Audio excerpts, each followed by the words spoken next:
10 pounds, or no, 10 kilograms. But Wikipedia says it was 100. And as we all know, Wikipedia is always right. Yeah, they're never wrong. So we're just going to say it was 100. Well, what the hell? It doesn't matter. Obviously, the director could not act immediately because that's a whole mess of everything. Yes. He couldn't just, in a day produce all those things. So it took him a couple days. I sure would like to have 100 kilos of gold. Just, hanging out. I know. Yeah. Wouldn't that be awesome? It would be pretty awesome, yeah. It's the foundation of my house. Make sure my house won't blow away. Oh, man. Move. Where do you live again? Some other place. Okay. So, because it took the director so long, 3 days later, on the 21st of March, Izakai actually escaped. And actually, it turns out that perhaps he could have escaped the whole time because he was literally just sitting in a warehouse. He wasn't tied up. He wasn't guarded. He wasn't locked up by any records that anybody can kind of... These guys are really terrible at hostage taking. Well, apparently they're really great at hostage holding because it took him 3 days to figure out that he wasn't being guarded. That's really weird. I've got to admit, that's really weird. Super weird. Yeah. We're going to put you in this room. Do not try the door handle. I know it says exit, but don't touch that handle. Well, I think most reasonable human beings, upon being kidnapped, right, and threatened with guns and stuff, they're probably and then afraid thrown to make a move. into a warehouse, are just going to assume that they're locked or assume that somebody's standing on the other side of the door. And when 3 days later, you probably don't want to make your captors angry with you. Yeah, of course. Well, he did actually. Well, I guess I'm just nosy. If I had been him though, I wouldn't have come back and said, yeah, they just left me unguarded. I would have said, I was tied up and everything, or I was handcuffed. And I made a miraculous. And I found a pin lying on the floor and I picked my cuffs, even though they were behind my back. But it took me a while, and then I had to clobber a guard, and I had to snatch a weapon from another one and hold him at bay while I made a break for it. Hey, you remember how we were talking about these episodes being really long? Yeah. I'm just saying, he should have made up a better story. You get kidnapped and you escape. You want to come up with a better story than that. Fair. I'm awesome! Yeah, I know. Yeah. So actually, the kidnappers were not pleased. So a couple days later, on April 10th of the same year, 3 vehicles were set on fire at one of Glico's test facilities. And shortly after, on the 16th, so 6 days later, there was a plastic tub, or I guess kind of bucket. A container. It's hard to tell. Yeah. Container full of hydrochloric acid that was accompanied by a threatening note, quote unquote, was attached to it. Were left somewhere. It's not totally clear. What are their locations? It was found near a Glico test facility. I want to know, what is a test facility for a candy manufacturer? Well, yeah, I mean, you have to I can think of a munitions company. They have a test facility where it's concrete walls so nothing blows up, but it's candy. Yeah, but you got to test all the products. You got to make sure that it's not toxic. You got to make sure that the sugar contents are You're right. right. You have to taste test it. I would imagine they'd probably have it's like any testing, anything. They've got these laboratories that are filled with kids that are in cages, and they're feeding them this stuff. They're feeding him this stuff massive quantities, nonstop, for years. See how hyper they get? Yeah, just to see what it does to them. I thought it was like Willy Wonka's test facility. Yeah, that's probably it. Yeah. Moving on. So anyway, after that, what happened? On May 10th, so a little less than a month later, Glico began receiving letters from the monster with 21 faces. And, because it's Japanese and it's kanji, it's the monster with 21 faces is sometimes translated as the mystery man with 21 faces or the phantom with 21 faces. Well, and that name, they didn't just make that up. Isn't it from a comic or some series of books? It's from a fiction novel. Mm-hmm. But I think the way I would compare it is that if somebody in America had picked a villain from a Stephen King novel and decided to take that, it wasn't like some huge Japanese mythology that everybody... It would be like saying, and this letter is signed by the Tommy Knockers. Yeah, I don't know who the Tommy Knockers are. Signed by Pokemon. Yeah, something like that. Tommy Knockers are a Stephen King novel about a group of really creepy aliens. See? Apparently that works out great. They're green. They're mean. Sure. They have a spaceship. Okay. Let's keep going. Yeah, I don't think I read that one. You totally read that one. I don't think I did. We've talked about the Tommy Knockers because you and I. Okay, we're way off topic. Keep going, please, Devin. I'm sorry. So in these letters, the monster with 21 faces claimed to have laced certain Glico products with potassium cyanide. That's not good. It's not great. No. I just, like, for the general knowledge of everybody listening, in case you don't know, cyanide, both potassium and sodium cyanide, essentially render your body unable to use the oxygen in your blood. That would be unpleasant. It kills you pretty quick. You suffocate quite quickly. Yeah, and it's tasteless and odorless and dissolves just like sugar does. Being at least a mildly decent company, pull literally all of their product off of the shelves. This resulted in a $21 million or yen, I don't know, really, loss, and a layoff of about 450 workers. Right, because they lost so much money they couldn't afford to pay their people to keep working. Yeah, Yeah. they were all part-time people, I think it's Yeah, they were all part-time people. I don't know. I mean, it does specify part-time people. I don't think that makes it any less bad. Oh, no, Yeah, it's and still they a lot probably of got people at hired work. back. I mean, essentially, when you pull your products off the shelves, you're not going to immediately restock them. Probably, you're going to suspend production for a little bit until you figure out what's going on. And so they probably got hired back. Maybe. Yeah. The Monster with 21 Faces, about the same time, wrote a letter threatening to say that they had more of that tampered product.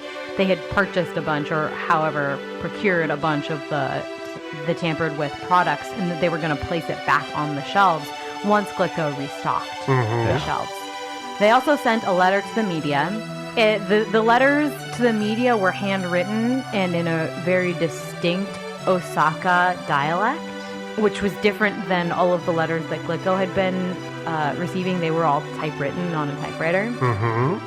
Here's some of the examples of what were on the letters. Yeah, they're really kind. They're really beautiful. Dear dumb police officers, don't tell a lie. All crimes begin with a lie, as we say in Japan. Don't you know that?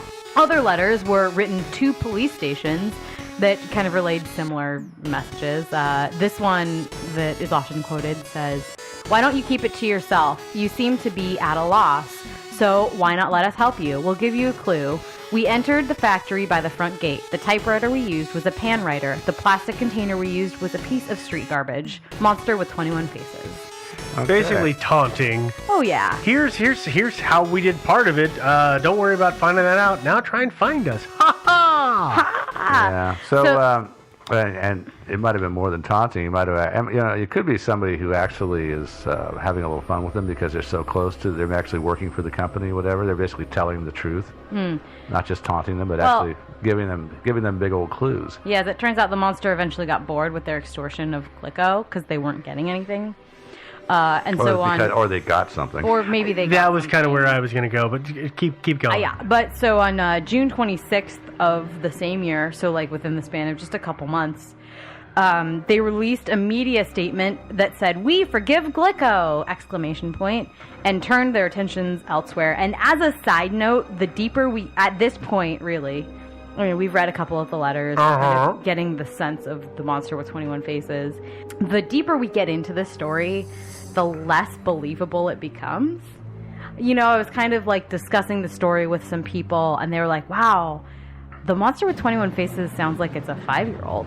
Like, some of the letters that are written to the police, especially as we continue on, sound like it's like a 5-year-old or, like a teenager that's like, "Oh, I see this in the movies. It will be perfect." Yeah. Well, and the thing is they say, "We forgive Glico." That to me indicates that Glico got some letters that they didn't spill the beans on and paid out saying, "Stop screwing with us. Yeah, it's possible. Stop messing with us and we'll pay you money." That's possible. I suspect that Isekai Glico, Isekai, the president of the company, was probably behind this whole thing. So he staged his kidnapping, and he arranged for all the notes, everything, because this gave him a great way. After you got the forgiveness letter, then he can go harass all of his competitors and cost them huge amounts of money, and also extort lots of money from them. Fair. Yeah. So I also want to go ahead and mention another thing that happened quickly before we move on. A surveillance video caught a man wearing a Giants baseball cap. Giants, the baseball team, not Yeah. a giant baseball cap. No, No. Giants as in the They're wearing- baseball team from America. Yes. Okay. He was wearing that, and they caught him placing Glico candies onto shelves of a supermarket. And they Just call as him that letter had threatened to do. Well, they call him the videotape man, right? They do. Again, it's this whole, the whole story just sounds like a bad anime or something, right? It's like, as we go into this more, right, the suspects are the videotape man, the fox-eyed man. Yu-Gi-Oh! I saw the videotape man down the street. Yeah. Let's go get him. It does a little bit sound that way. Yeah, the videotape man. The first thing I thought of is I thought about those times when you go to the store and you pick out something. It's like, I guess I'll indulge myself, a bag of candy or whatever. And then later on, you think, maybe not. You go back and you put it back on the shelf. Yeah. I mean, he might not have, it could have just been. Well, it was that my guy. understanding that he was putting like a fair amount back on. It wasn't really? like just a bag or two that it like he He's had a pulling it bag out of his and- pocket, not out of his basket. I didn't see the video. I haven't seen the video I just saw either. a still from the video. Yeah, that's Yeah. the thing. We only see stills. Yeah, and I guess the footage was released at one point, but again, this is, the 80s, so it's not like we have the internet to like Yeah, circulate it's not this easy make to it viral. access anymore. Yeah. So in October of 1984, the same year, the media of Osaka received a letter addressed to the moms of the nation, which was, of course, from the monster with 21 faces.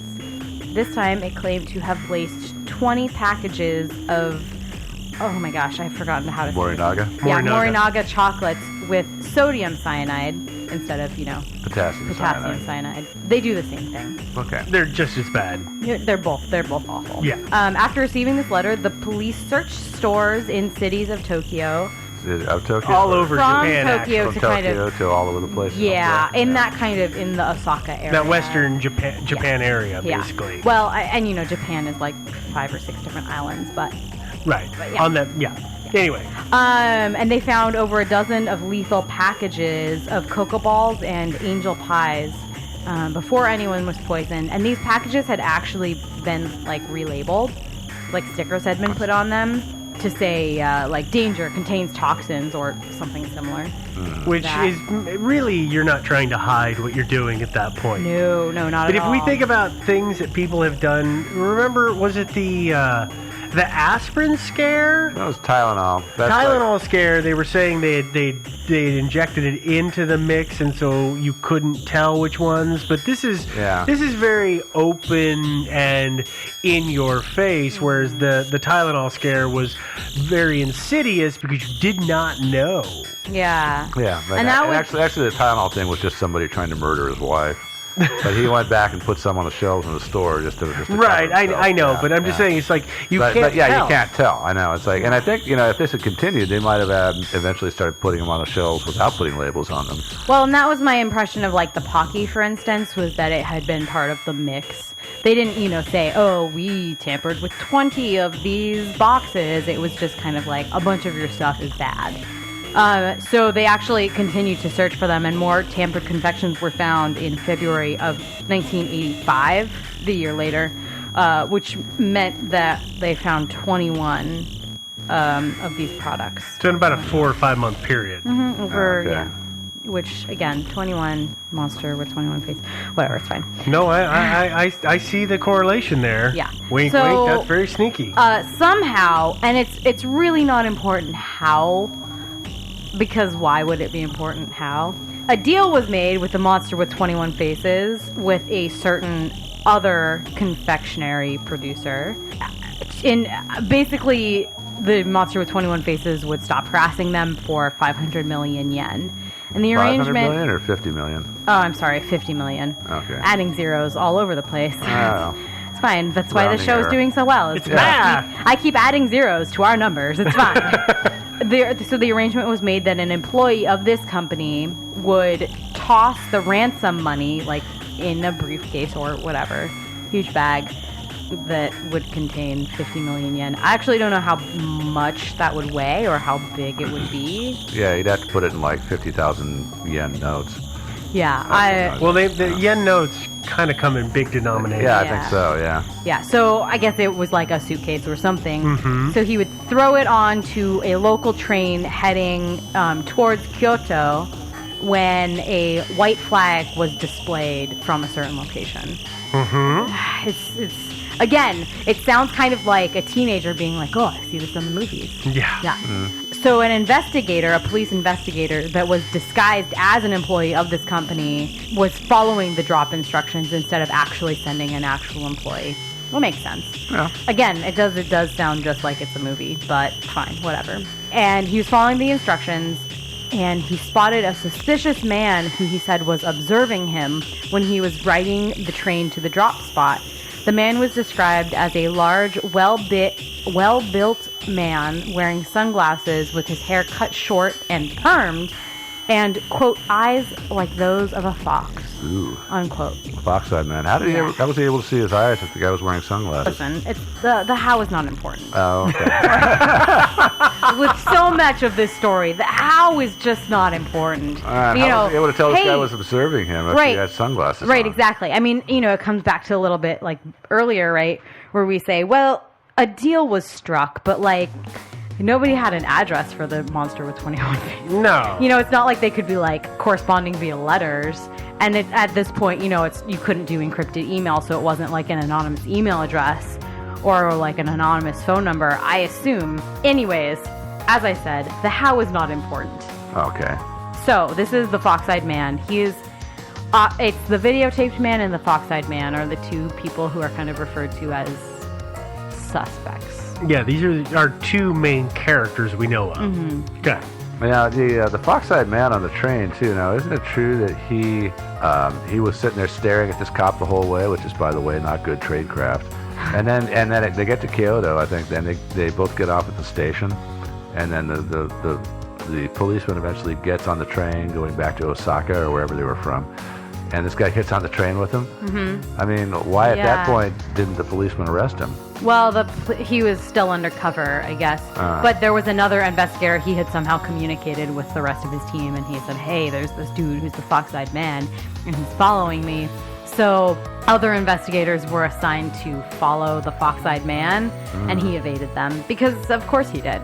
Yeah, it's this weird skullduggery. Mm-hmm. Oh, there's a guy who is wearing sunglasses and staring at me. I've been on the train, and I've been looking at somebody going, why is that guy staring at me? And then half an hour later, I realized that guy's actually asleep. Mm-hmm. Yeah. He's just sitting there, spacing out, not paying attention, and then goes, oh man, I missed my stop. Oh, yeah. I gotta go back 2 stops. Oh man. Yeah. So this is simplifying the heck out of this, but I mean that's fair. Yeah. So police actually they lost him that first time, right? But they got a second chance at the fox-eyed man on November 14th of 1985. Investigators were on their way to make a drop of more ransom money. Again, the how is just not important. When they saw the fox-eyed man wearing a golf cap and dark glasses. Always the dark glasses. I'm not totally sure what a golf cap is. Isn't that like what Tiger Woods wears? I don't know. That's a baseball cap. That's a baseball cap. Does he wear a baseball cap? A golf cap to me is kind of like one of those sports caps, like that's got the beret with the little bill. Yeah, that's basically to me what a golf. In my mind, that's true too. Okay.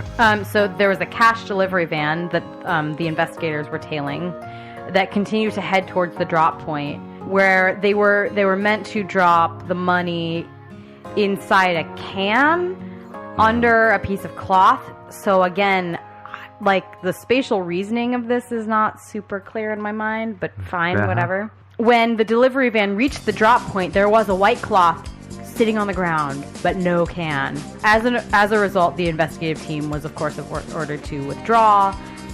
They aborted the whole thing. Yeah, they did, and they thought, oh, well, it's clearly just the fox-eyed man trying to evaluate the police response. Maybe. He's watching us. He was watching us. Well, actually, as it turns out, like an hour before this botched drop, a local patrol car had spotted a station wagon that had its engine running and its headlights off, and it was sitting like 50 meters away from a white cloth that was suspended from a fence. Yeah. So, being a responsible officer of the law, Officer Brown. Yeah. Officer of the law, he drove up to the station wagon and flashed flashlight in there, and he revealed a, quote, thin-cheeked man in his 40s wearing a golf cap over his eyes and, more telling, a wireless receiver with headphones. Ooh, was he fox-eyed? Yeah, I guess so.